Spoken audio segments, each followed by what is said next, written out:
Hi, Stephen. How are you? Hey Rob, very good. How's things with you? Good. So glad to have you in the real talk. It's been quite a year, quite a actually year to date. Actually, I think it's been a year to date since we had this global shutdown. I mean, it's Yeah, amazing where we are today. yeah. I was just we were talking with some of my colleagues just this week, and it's been a whole year that I've been working from home, and my whole career, the 20 something years I've been in this business, it's the first year I've never traveled, never ever traveled. It's bizarre, absolutely bizarre. I feel the pain, and I've been like yourself. I've been traveling for 20 years of my life, Yeah. especially to the United States, Asia, especially really heavily. And I haven't traveled, and I'm getting a little frenzied. I have a lot of energy. I'm about to get out. It's hard for us, but of course we're pivoting, we're moving, and of course as we haven't traveled so much, but I feel like we're even busier than we have ever been not Yeah, traveling. it seems that way. It feels Yeah. that way. It's I think the at the beginning of the pandemic, everything. I think people thought it was a bit of a holiday, and people sort of went on vacation and they thought, right, well, I've got a couple of weeks and everything will be back to normal again. But we're a year on and it's certainly not normal. That's for sure. Oh, I know, but it's just amazing. I mean, I guess us being the supply chain, things have changed. The world's changed, and Yeah. today's talking about all the supply chain challenges that's happening because of the pandemic and the decrease to increase, kind of breaking the supply chain, and also learning a little about Rochester and how Rochester is helping mitigate these supply chain disruptions, and learning about the Yeah. history, where you guys, the past, present, future. So, why don't you give us a little bit about Rochester and where you guys came from? Yeah, sure. So Rochester has been around 40 years. And we started off in Massachusetts and Newburyport by the Gerish family. It was Kurt Gerish, who was an ex Motorolan actually, and he founded the company. And we're still a family business as well. We've managed to maintain that over 40-year period, which is fantastic. But Kurt basically saw that there was an opportunity. Motorola were scrapping all of these products. They were going out, and he asked the question one day. What are you doing with these products? And they said, well, they're going to scrap. And they said, well, I know customers that still need these products. Can I have them? Can I take them? Can I sell them on? So he started it in his garage at home, and he started selling these products to customers he knew under license from Motorola. Motorola agreed to it. So the vision that he had at the time of taking what was fundamentally, let's call it scrap, and making a business out of it, and selling into customers to keep supplying, to keep them alive. So it was fantastic. And you know um, I suppose the rest is history, I suppose you could say, but we've grown from there. So Rochester is a fully franchised organization. We're 100% authorized by more than 70 suppliers that we've got, semiconductor suppliers we've got on our line card. And with that, we have a huge amount of stockpile, right? We've got 15 billion parts in stock, which is a lot to count, right? If you try to do stock take. And basically what that means is that we're made up of sort of three strategic areas within the business. One is what we call active semiconductors, which is semiconductors that are in the market just now that we can sell, right? So we sell those into the market. When shortage happens, this is where we win, because obviously we can go out and support not only customers but suppliers too when they're having issues. Um, we have a huge stockpile of end of life product, so product that is no longer available in the market space. We currently hold about 10 billion parts of end of life product. If you walk into our warehouse, it's like going back in time. You go back to the 1980s, where you got these old Intel products and IBM products. It's fantastic. Um, and then the last piece of our business, which is a growing, real important part of our business moving forward, is the manufacturing piece. So we can take die and manufacture, but we do everything that we do comes under license from the original manufacturer. We don't do it any other way. So we work in conjunction with the original semiconductor manufacturer very, very closely. So we're a distributor, but we're not a distributor. We're a manufacturer, but we're not a manufacturer. So we hybrid across those sectors. Well, it's more of a niche kind of business, and let's say, you guys, it's fascinating because just like you said, you have 40-year-old parts and things because there's legacy items, and that's one thing I've known as Rochester had a lot of legacy items. They have the dies, they have the equipment, because especially in the aerospace, the defense industries, and some of these very long life expectancy, long product cycle they need these parts. And of course, the semiconductor companies are just making things every 2-3 years, or obsolescence is happening. And the company's like, hey, our life cycle is 10 to 20 years and you're obsoleting within 3 to 4 years. This doesn't catch up. So that niche of Rochester, I think it's put its name in the market to help mitigate that and help long life cycle components support to mitigate that disruption. Yeah, that's right. And the consumer market's driven a lot of this fast turnaround of semiconductors. The want for cheaper systems, newer systems. I mean, just look at the cell phone market. I mean, it's absolutely immense. They launch a brand new product, and they're already got nearly the next generation of brand new product ready to roll. But also the demand for semiconductors has grown and grown and grown every year, and that's another pressure that's put on, because you're right in what you say. You've got aerospace market where they need to, keep Airbus 380s in the sky for 35 years. How do you do that when, semiconductor life cycles run about 7? And that causes great pain. So that's where, we help support those markets, where we can not only supply finished goods that we have in stock, but also, we can manufacture product for them that we can continue to manufacture from now until eternity. So it's a real good business model. But you're absolutely right in what you say. We're quite niche in what we do, and sometimes our customers sort of scratch their head a little bit and struggle to think where they put us in their supply chain. But it's an interesting market for sure. Oh, of course. I mean, so how is your guys' perspective, and what do you see in the current market situation? How are you guys feeling it? What are you hearing from the ground, your foot soldiers, the customers? What's going on? So maybe the best thing is if we look back to where last year, springtime last year, we were all going about our lives normally, and then COVID hit, and for us, we saw a bit of a lull for a short period of time, and then there was a lot of uncertainty with the customers. They weren't committed to orders. They were unsure about what they were trying to do. People were worried about jobs, all these sort of things that came in. But obviously, people weren't traveling. People were not spending money initially. And the automotive market saw a huge decline in their own business.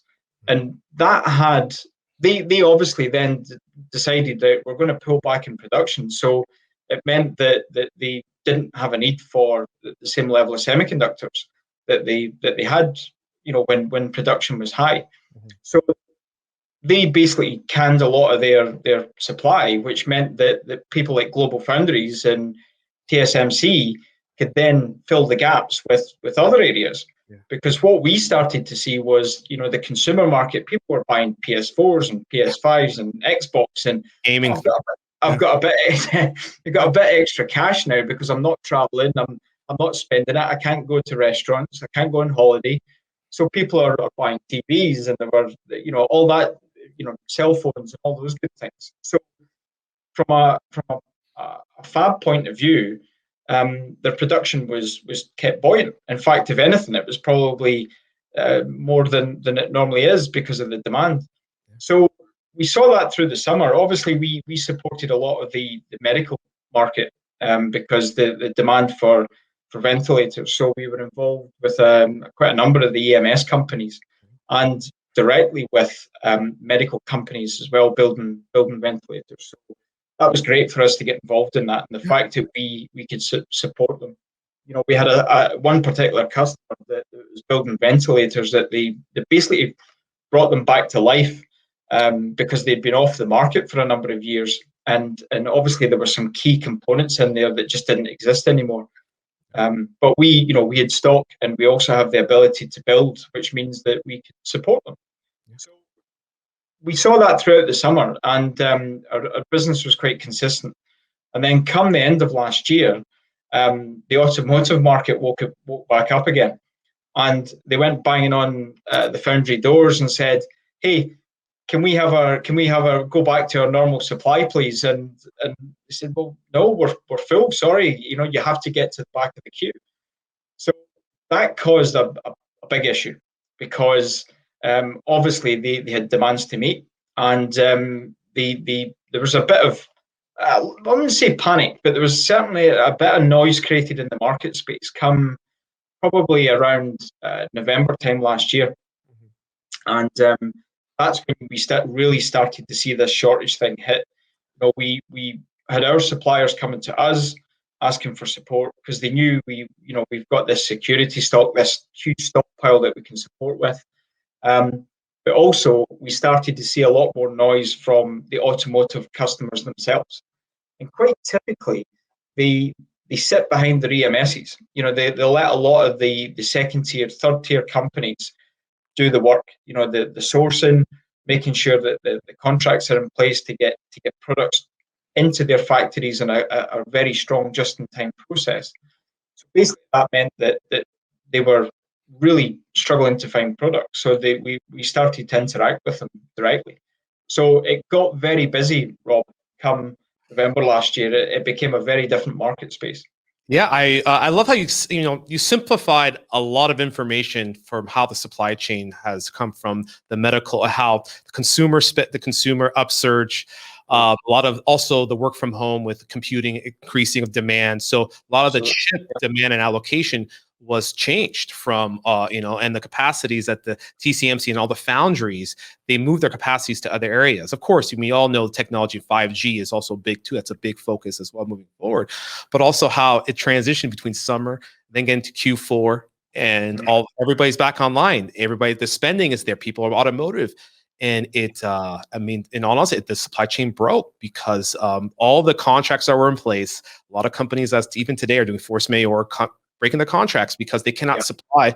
Because people not really into the, like you and I understand that there are contracts, especially with tier one customers with semiconductors, that they need to supply X amount or there's a penalty if they don't. But these type of things are into play. It's not even just semiconductors, it's connectors. It's getting into a lot of things. It's all through that process, all mechanical, everything, because and as commodity prices skyrocket, everything changes. So the supply and demand, of course, we're so technology savvy these days, but how does the supply chain break? These are the questions that everybody's like, how did we get here? How did it happen? How did we get here? But now coming to some of these mitigations, I love that Rochester was there to help, especially from the medical side, mitigating that disruption, bringing some companies back to life. A lot of companies were developed. A lot of companies came back to life that were on their downward trend because of the pandemic, which is fantastic because a lot of, but of course, a lot of the other side is a lot of families failed because, a lot of companies failed because of it. So there's two sides to look at it, in the manufacturing ways. But I love how Rochester was there. Because what you do is that there's a lot of, there's risk. There's risk to what Rochester's business model is to stock a lot of those legacy products or stock a lot of but in these areas, we need companies like Rochester to mitigate that supply chain to get products, life-saving products, automotive, aerospace. These are the things that you guys are saving, a lot of these great saving people, saving lives, moving people, and supporting also supply chain, supporting the supply chain of like auto vehicles or trucks that need to move transports. If they don't have the components to build,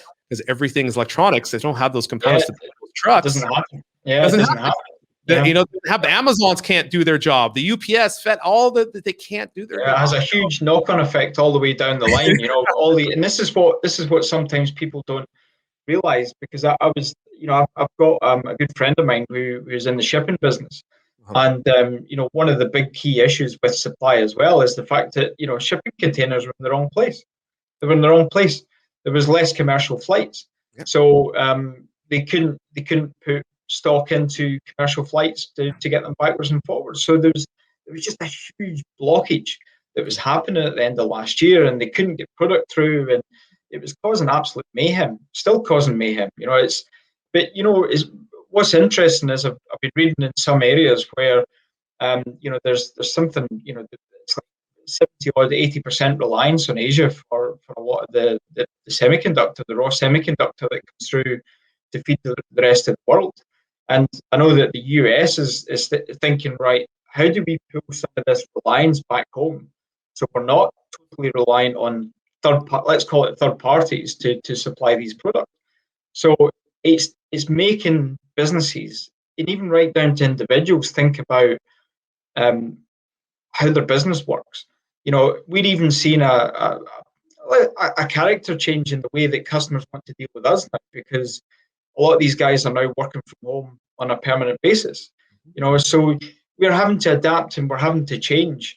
But more so than anything at the moment is that the fact that we can support the shortage market is immense. The amount of customers that we support and help every day, and the number of suppliers that we support and help every day is just absolutely fantastic.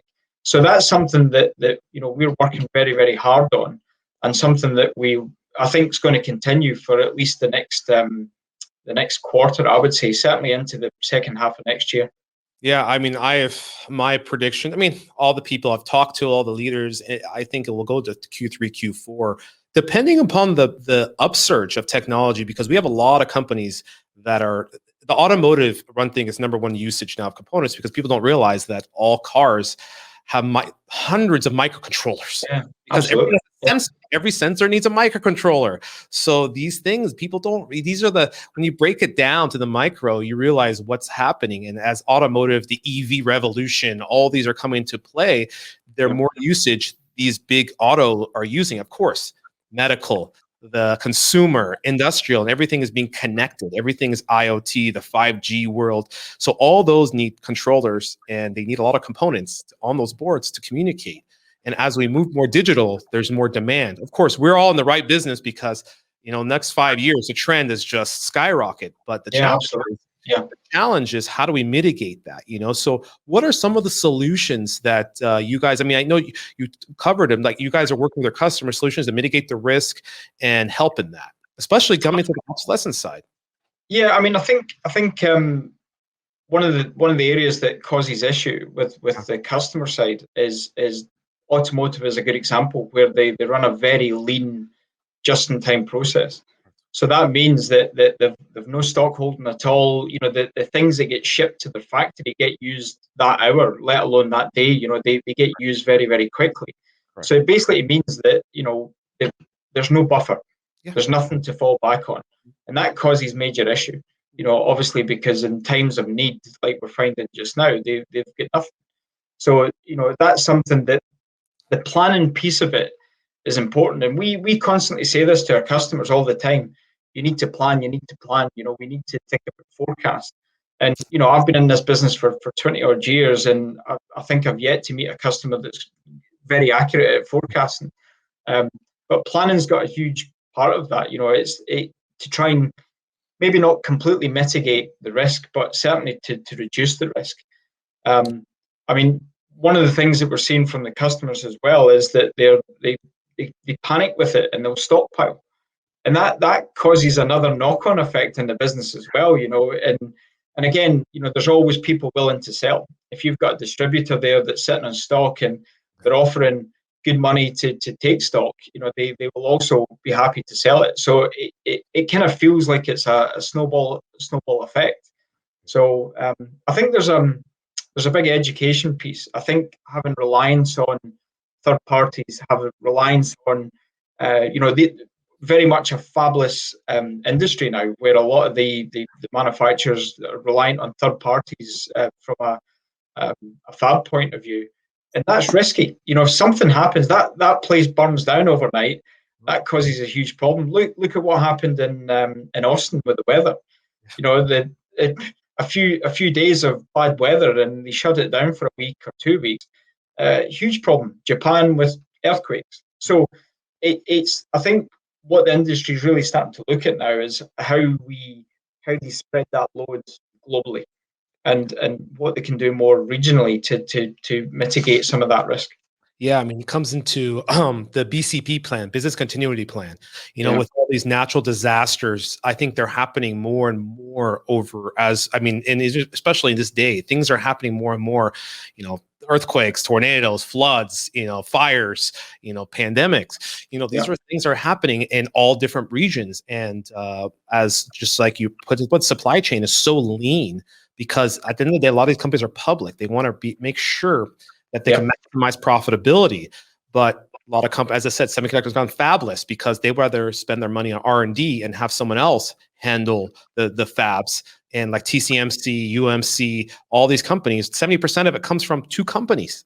It's And crazy. Yeah, it's it's crazy. it's crazy, and it's sitting in Taiwan. And of course, the U.S. is have initiatives, but we are not as fast to pivot infrastructure-wise in the U.S. to build. Fact, it takes 2 to 4 years.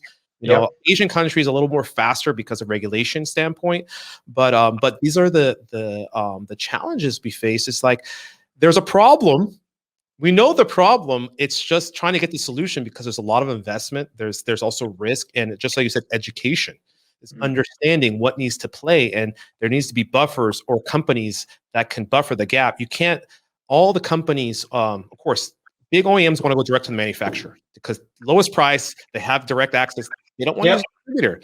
But Yeah. the manufacturer tells them, if you don't want to use distribution, you can have a problem because we can't buffer stock. We build to order.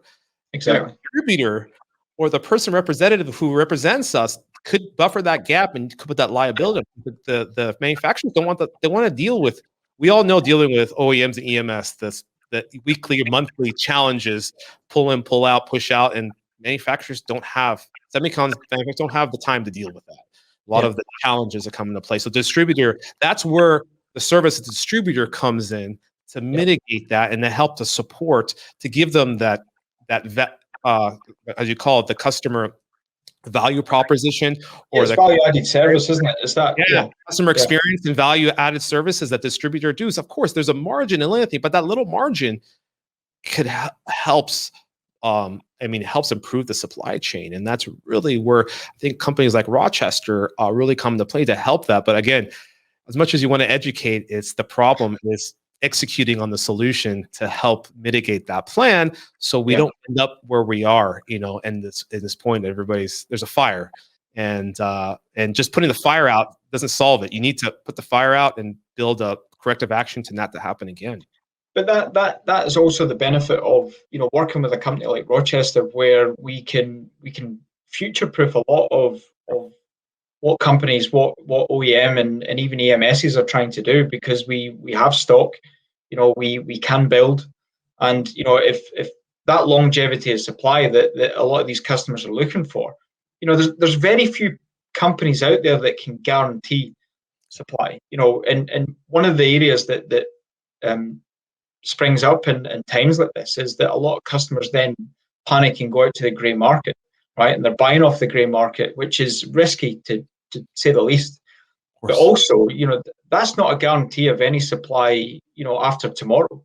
They get product from wherever they get it from, they pull it in, and it plugs a hole, it plugs a gap.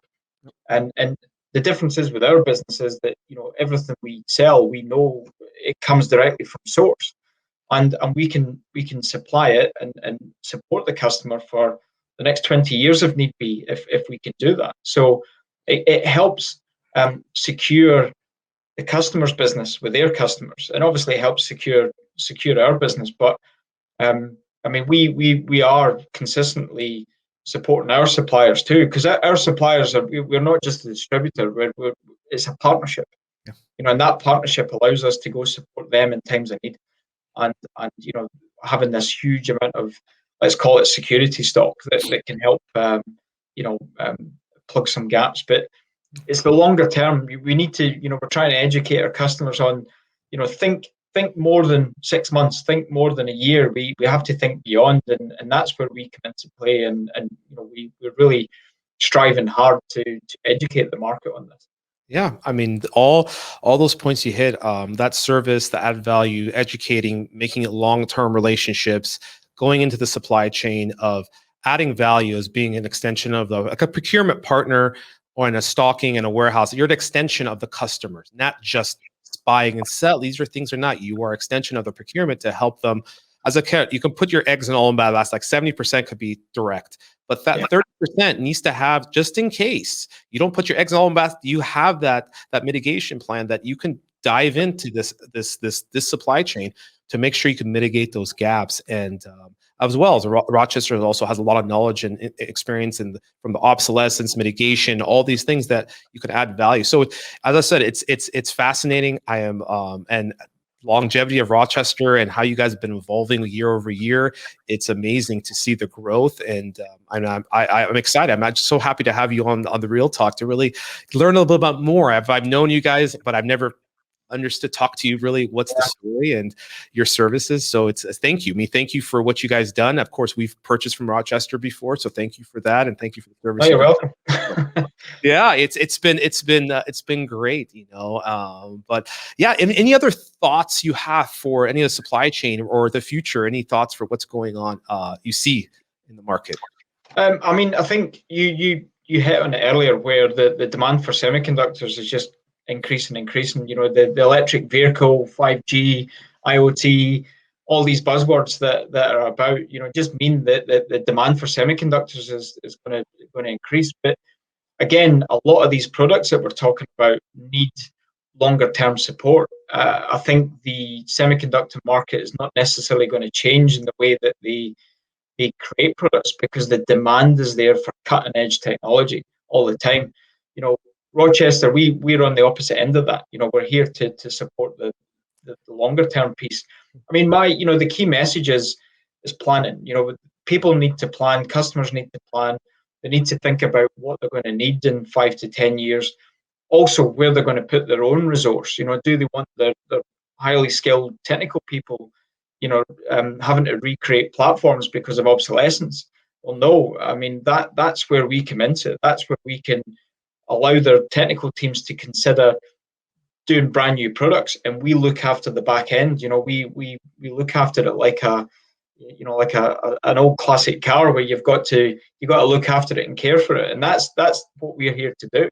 And I think it's, again, as I say, the future's bright, not only for us in terms of what we do, but the fact that there's businesses around like ours that can actually support customers in the way that we do means that we'll be able to do things for a lot longer. And that's something that I'm excited about, because we grow year on year because of this, and not because we're a high demanding, greedy organization, because we're naturally growing, because people are really starting to see the worth of Rochester and how we can support them. So it's exciting for us. It really is.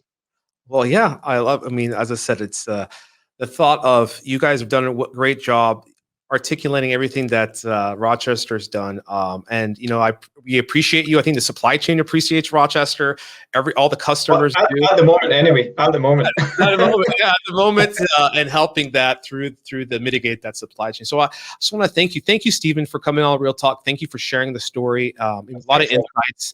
I'd love to have you back on, just to we can do a quarterly thing, catch up what's going on, because of course, you guys have a lot of the people on the ground, ears on the ground, know what's going on, know what the future is. A lot of your customers, that communication, even though we're at our homes or working from home a lot, we're still engaged. And it's just a way, just like we're virtually communicating now and seeing each other. So again, thank you for your time, Stephen.